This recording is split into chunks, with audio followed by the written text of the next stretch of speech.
नमस्कार. Times 9 news नेटवर्कमध्ये मी नौशाद मुलानी आपलं स्वागत करतो. महाराष्ट्र राज्य सरकारने शेतकऱ्यांसाठी कर्जमाफी योजना केली.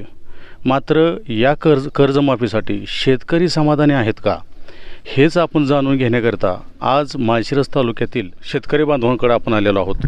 खरं तर शेतकरी बांधवांचं झालेलं आर्थिक नुकसान आणि या नुकसानीमध्ये केंद्र सरकारने, राज्य सरकारने यासाठी केलेली कर्जमाफी. खरं तर नमस्कार. नमस्कार. काय नाव आपलं? मी गणेश शिंगळे. प्राथमिक पहिल्यांदा मी शेतकरी आणि ठाकरे गटाचा युवा सेनेचा जिल्हा प्रमुख. बरं, साधारण तुमची शेती आता जे काही शेतीचं फळबागेचं जे नुकसान झालेलं आहे ते एकूण किती एकर शेती होती आणि तुमचं नुकसान कशापैकी झालं आहे? माझी 5 एकर शेती आहे. 5 एकर शेतीपैकी 4 एकर माझी केळीची लागवड होते. 4 एकरपैकी तुम्ही आता हे बघताय समोर, हे तर तुम्हाला थोडं दिसतंय, पण वरच्या साईडला थोडं गेलं तर पूर्ण बाग झोपलेलं आहे. साधारण 4 एकरापैकी माझं 3 ते 3.5 एकर पूर्ण बाग झोपलेलं आहे. हे बाग मला झोपायसाठी साधारण 8 ते 9 लाख रुपये मला खर्च आला. आणि हे जर बाग एक साधारण 8-10 दिवस 15 दिवस जर वारं आलं नसतं तर मला ह्यातून कमीत कमी 30 ते 35 लाख रुपये मला ह्या पिकातून मला उत्पन्न भेटलं असतं. परंतु निसर्ग आहे, निसर्गाच्या पुढं कुणाच काही चालत नाही. त्याच्यामुळं ठीक आहे, निसर्गाने जरी आम्हाला आमच्या म्हणजे आल्याला तोंडात जे घास जाणार होता तो घास हिरावून घेतलेला आहे.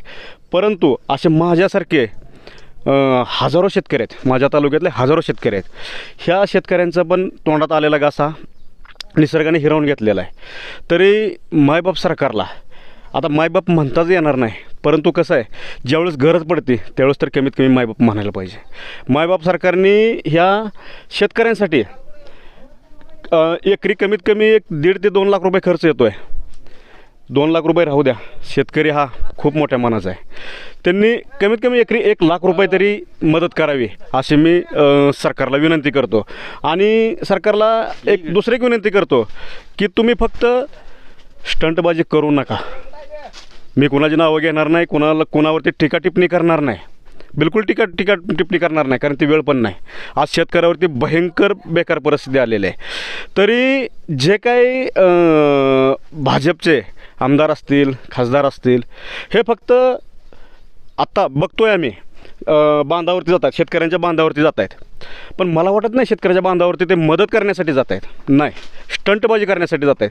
तुम्ही मागल्या 4 दिवसापूर्वी बघा, डायरेक्ट मुख्यमंत्र्यांना फोन लावत आहेत आणि काय म्हणताय, भाऊ आम्ही ह्या ठिकाणी आलेलो आहे, असं शेतकऱ्याची एवढी मोठी नुकसान झालेलं आहे. ठीक आहे, तुम्ही तुमच्यामार्फत सरकारनं सांगताय एवढी मोठी नुकसान झालेलं आहे, तुम्ही दाखवताय.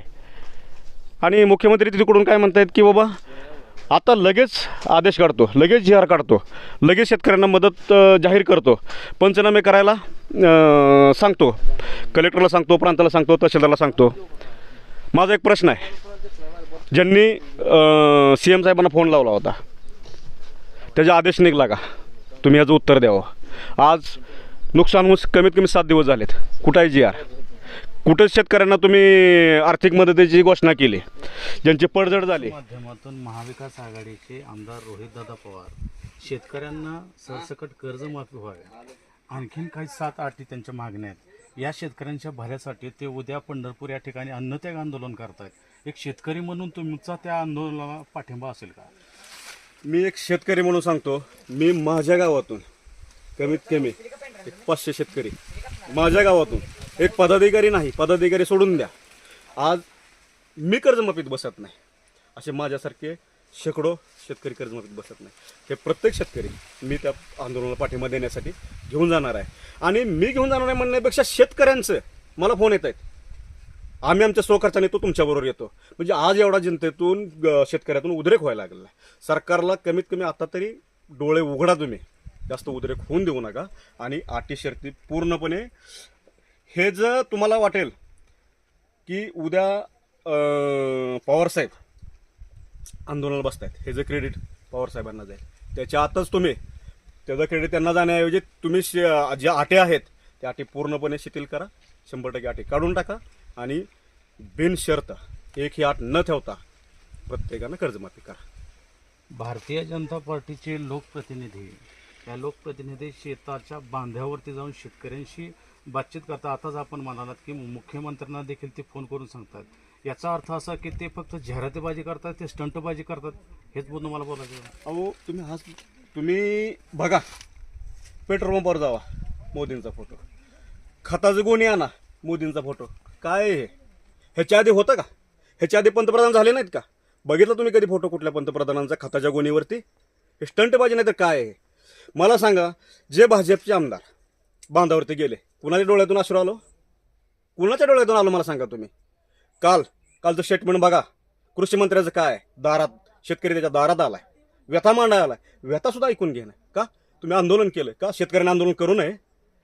कुठल्या लोकशाहीमध्ये नाही मग ते शेतकऱ्यांनी आंदोलन करायचं नाही? हा, तुम्ही त्याला उद्धट बोलता शेतकऱ्यांना. ही कसलं म्हणजे सत्तेचा माज आहे का तुम्हाला?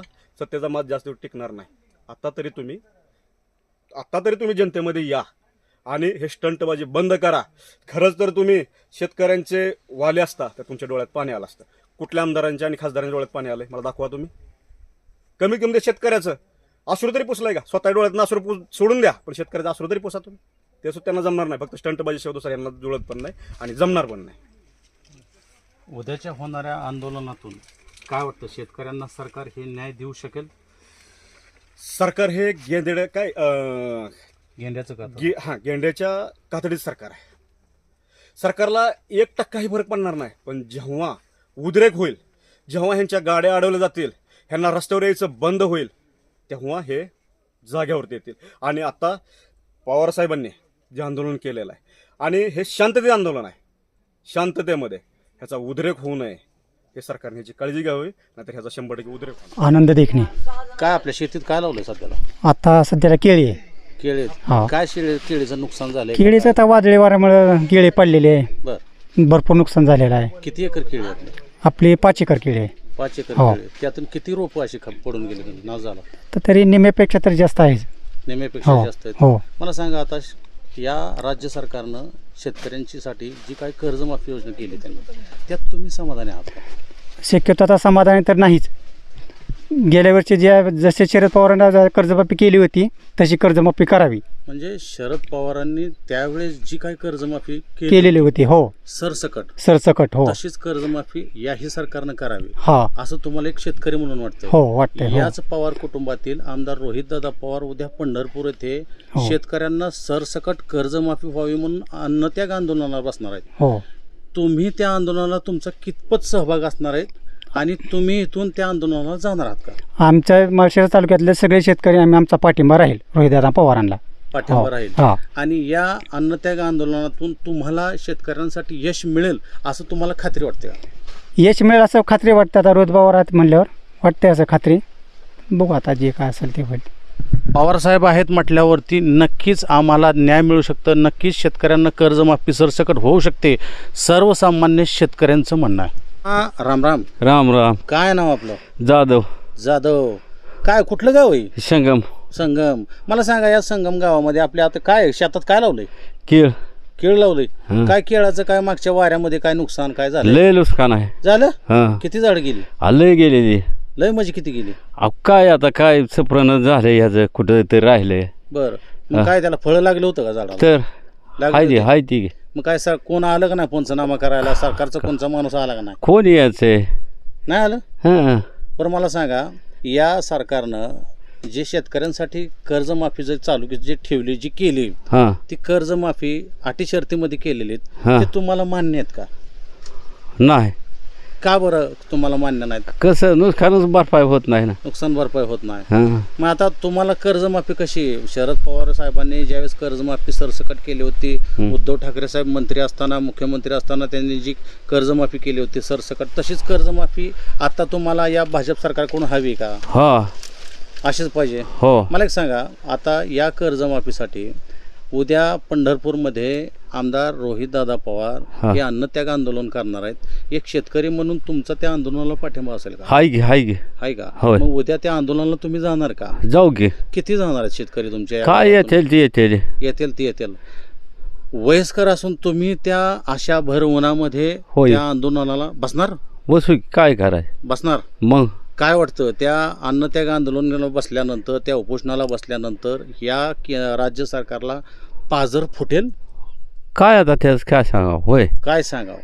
म्हणजे राज्य सरकार शेतकऱ्यांसाठी उत्तम ठरेल? ठरायलाच पाहिजे हो, नाही तर शेतकऱ्याचं काय आहे, हालत आहे ते. शेतकऱ्यांचं काय, शेतकरी हातबल झालेला आहे, हातात तोंडाला आलेलं त्यांचं पीक हे धुळीच मेलेलं आहे. अक्षरशः शेतकरी काही शेतकरी बांधव रडतात. मित्रांनो, माझ्या महाराष्ट्राच्या प्रत्येक प्रेक्षकांना माझं एक म्हणणं आहे की खरंच या शेतकऱ्यांच्या बांधावर जाऊन जे कोणी लोकप्रतिनिधी आहेत ते जाहिरातबाजी करतात, ते स्टंटबाजी करतात, पण खरंच यातून या शेतकऱ्यांना न्याय मिळतो आहे का? उद्याच्या होणाऱ्या आमदार रोहितदादा पवार यांच्या अन्नत्याग आंदोलनाला खरंच शेतकरी वर्ग लाखोच्या संख्येने येतो आहे का? आणि या आंदोलनातून खरंच या शेतकऱ्यांना राज्य सरकार मदत करेल का? सरसकट योजना जे शेतकऱ्यांच्या कर्जमाफी योजना आहेत ते त्यांना खरंच सरसकट योजना लागू करेल का? हे खरंच उद्याच्या आंदोलनानंतर बघण्याचं औचित्य ठरणार आहे. तुर्तास या ठिकाणी आपण थांबूयात. व्हिडिओ जर्नलिस्ट फरहान मुलांसह मी नौशाद मुलानी, टाइम्स मराठी, संगम, माळशिरस.